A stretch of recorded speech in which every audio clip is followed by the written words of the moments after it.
the a-hole for telling my parents that I don't think of them as parents anymore? My 17 female parents got divorced when I was 9, and probably for the best because they sucked together. The road to get there was messy, and they still don't get along and use any little thing to get at each other. So I've learned to just keep my head down and take care of myself. They both were dating before the ink was dry on the divorce, so remarriages happened a few years ago. My stepdad is alright. He is the only person who didn't expect me to be happy about everything or try to force me to bond, so we stay in our lanes and get along. His son is older than me and overseas in the military, so I haven't had to meet him. But he and my mom recently had a baby. My stepmom is meh, not bad but kind of interfering and doesn't stay in her lane. So I have no interest in forming any kind of relationship with her beyond what's necessary to live in the same house. That upsets her, but she's a big girl and can deal with disappointment. It's not going to change at this point. Her kids are still in single digits and kind of irritating, so I avoid them when possible. My parents were busy dating and now dealing with their new families, so I've mostly been left to do my own thing. And when I'm home at either place, I stay in my room and mind my own business. I just got my college acceptance and scholarships finalized, so I'm planning for graduation. I'll be working away for the summer, and it would be more convenient travel-wise just to go directly from there to school in the fall.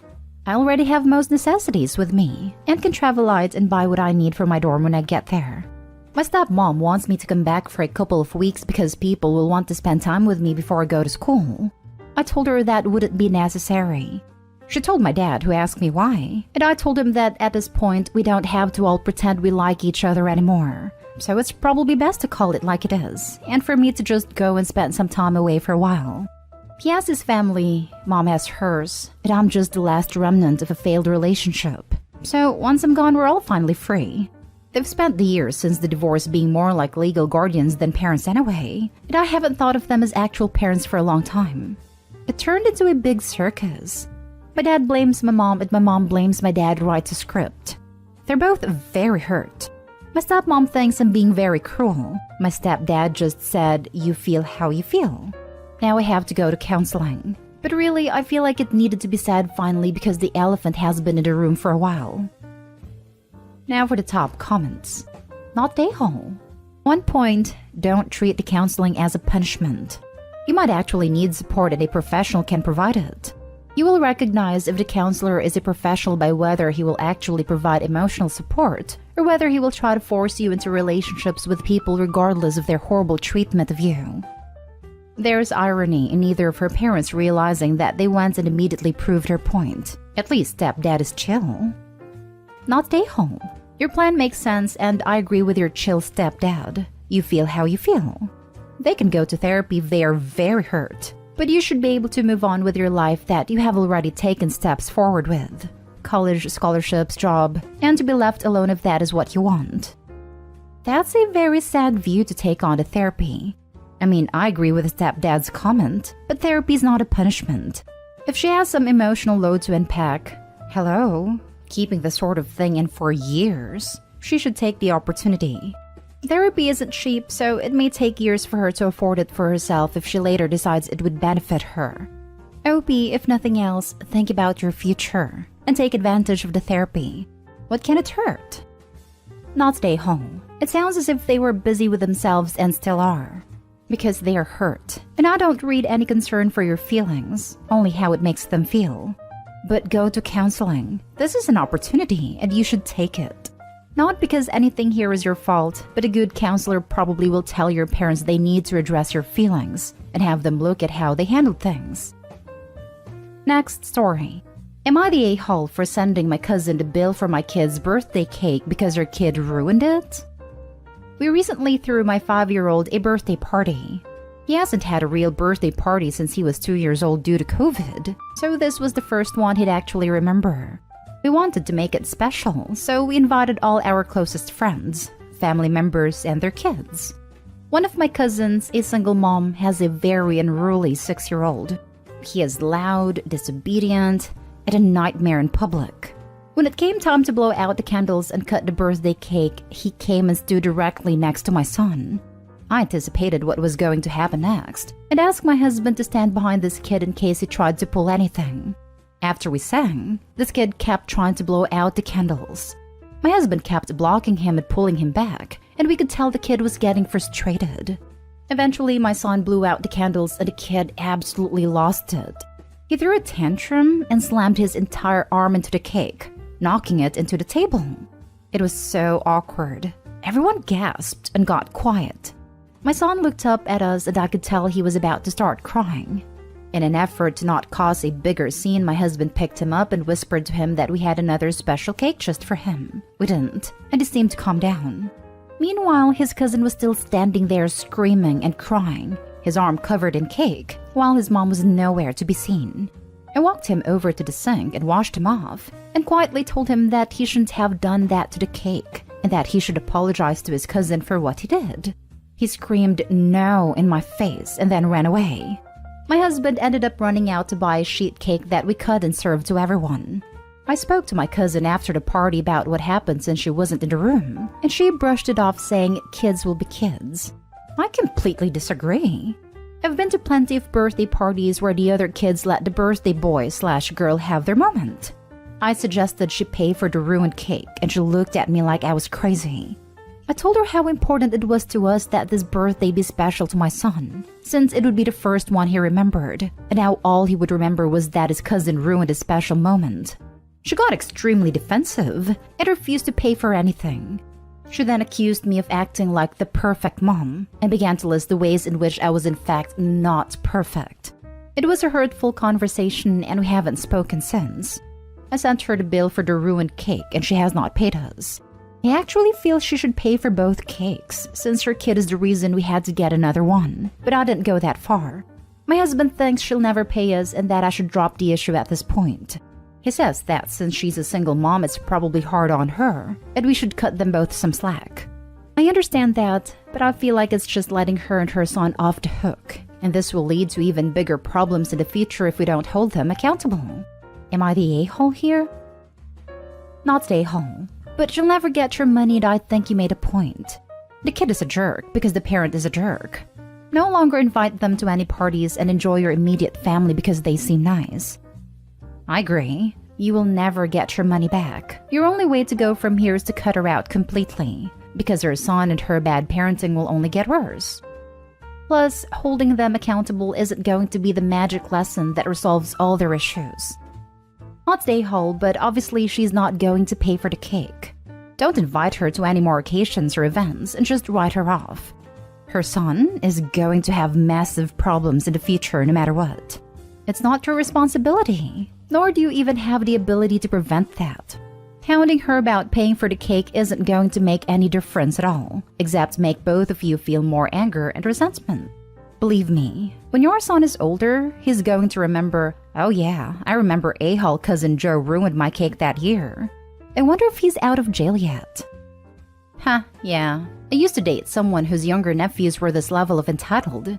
The last time I heard anything, about 12 to 14 years after we broke up, was them in the news being arrested for various destructive stuff. My thought at the time was, not surprising. Next story is titled, Am I the a-hole for refusing to babysit one of my nieces anymore because she stole my son's medicine because she thought it was chocolate? I am a stay-at-home mom of 5 boys, and because I am the only one in our family who doesn't have a job, I also watch my 2 nieces, 5 and 11. Only the 5-year-old is my brother's genetic child. The 11-year-old is from my sister-in-law's previous relationship. Normally, I would have never mentioned that because our family treats both girls the same, of course, but it's relevant in this case. Since my brother and sister-in-law and parents all still work, they come over to my house every day and I care for them and help them with their virtual schooling along with my own kids. One of my boys has a problem with chronic constipation, to the point that he's had a problem with encaprices because of it. Doctors still don't know exactly what is wrong. We're still trying to figure it out.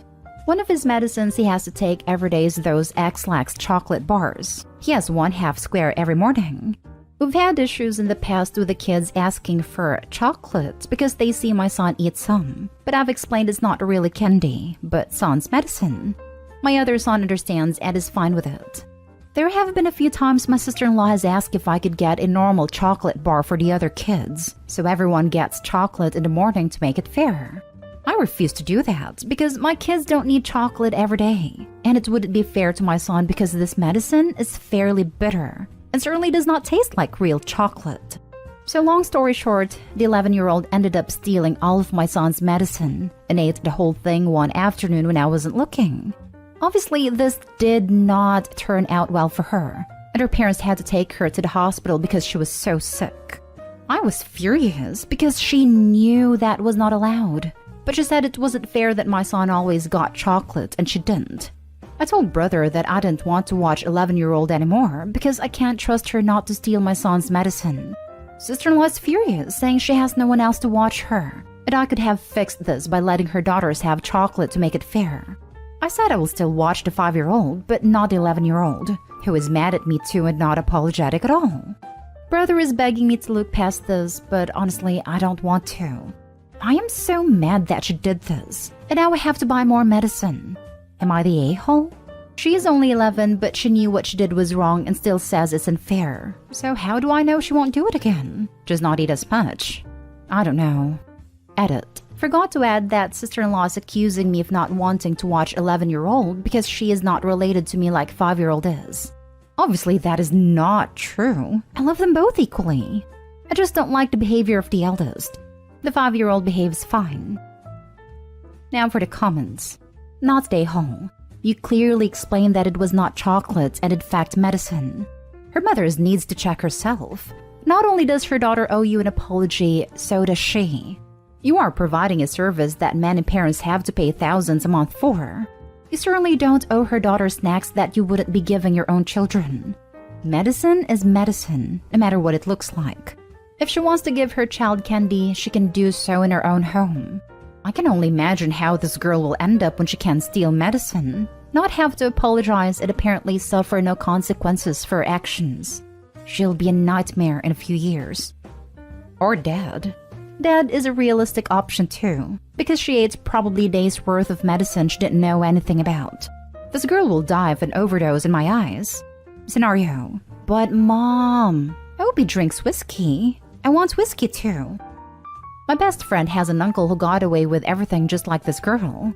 He's now a 30-year heroin addict in methadone therapy and is dying very, very, very slowly. Her grandmother, who had a big part in his addiction, is 88 now. She spent most of what should have been her retirement and most of her resources keeping him housed, sporadically sober, fed, and out of jail. Oddly, she was super strict on her other 2 kids. They have gone low contact because she kept asking them for money to support the older brother. So many lives ruined because she let him do whatever he wanted as a child. Free childcare, free chocolate, not offering to pay to replace the medicine? Your sister-in-law sounds like she will take from you as much as possible. And if the 5-year-old does something harmful/expensive in the future, I wouldn't expect her to offer to make amends for it either. I'm sorry your generosity has been taken advantage of, not stay home. Right? Holy moly! She should be grateful to have free childcare and discipline her child. My eyes rolled at the idea that you have to give everyone chocolate in the morning to make it fair. 11 years old is old enough to listen and not act out like that after understanding no means no. Doesn't matter what arguments are made, it's all moot. You've made a decision and that's that. You don't even need a reason to stop watching any children besides your own. Do not give in. Last story. Am I the a-hole for splitting chores between my daughters equally? I have 2 daughters, Sadie 23 female and Hannah 15 female. Sadie moved back in with us after she got her college degree. She's not working at the moment and my wife, her stepmom, complained about her not helping out, or at least keeping the house clean. Instead, she goes out with friends mostly daily, or sits chatting or watching Netflix for hours. I had a talk with Sadie and let her know that it's time to help out. I gave her a list of chores to do and she said, whatever, but I still made sure she does them all. A few days ago, Sadie complained about how unfair it is that she has a list of chores to get done while Hannah doesn't. I figured that yes, she's right. And so I went ahead and made an equal list of chores for Hannah, since Sadie stopped doing anything till there's some equality achieved in the house. The problem occurred when Hannah saw the list. She said it was unfair that she gets an equal list of chores as her sister, without keeping in mind that she, Hannah, has school, has piano lessons and homework and therapy appointments, while Sadie sits around or hangs out with friends all day, then come home being free of homework or school. I told her it's all about equality. I don't care which one has more time to spare. Hannah got upset and brought my wife into it. My wife said it's unreasonable to give two girls of different ages, different routines, and responsibilities the same list of chores. I again insisted that I am trying to establish equality, which is the most important thing. Yet my wife said I'm being unfair and requested I give Hannah a smaller list, but I refused. We began fighting, and I flat out told her that just because Hannah's her biological daughter doesn't mean she gets to be favored and cuddled. My wife got pissed over my statement and claimed I was enabling Sadie's irresponsible behavior. We went back and forth on this several times till we both blew up at each other. The girls have noticed because of the tension, and the house is now basically split into two teams. We still haven't reached an agreement, and my wife is choosing to die on this hill. Am I the a-hole? You're the a-hole. You say you're trying to establish equality, but all you're doing is punishing Hannah for Sadie's laziness. You tell your wife she's favoring her daughter. What do you think you are doing? They're not in the same place in life and should not be treated the same. Sadie sounds like a lazy freeloader, whom you've likely catered to her whole life, hence the attitude. And Hannah does work. Equality doesn't work this way. If someone pushes another person down, you don't comfort them both to keep things equal. Hannah's responsibilities include school and other things she does for her health. Having someone load a dishwasher when they aren't doing anything and dumping that on top of someone who is writing a paper before bed isn't equality. The total number of hours/energy exerted Hannah has on her plate is already there. If you put that on a scale and added a chore Sadie has to do, it would not be balanced. As an aside, I'm glad Hannah's in therapy. Very glad. You're the a-hole. Sadie can get off her butt and clean, and she needs a job ASAP. Hannah had a job. It's called school. Your wife is right, and this is really horrible parenting on your part. Stop enabling Sadie by punishing the child that has done nothing wrong. Having chores is one thing, but it's pretty obvious that was never required before. And I'd bet money that Sadie didn't have any when she was Hannah's age.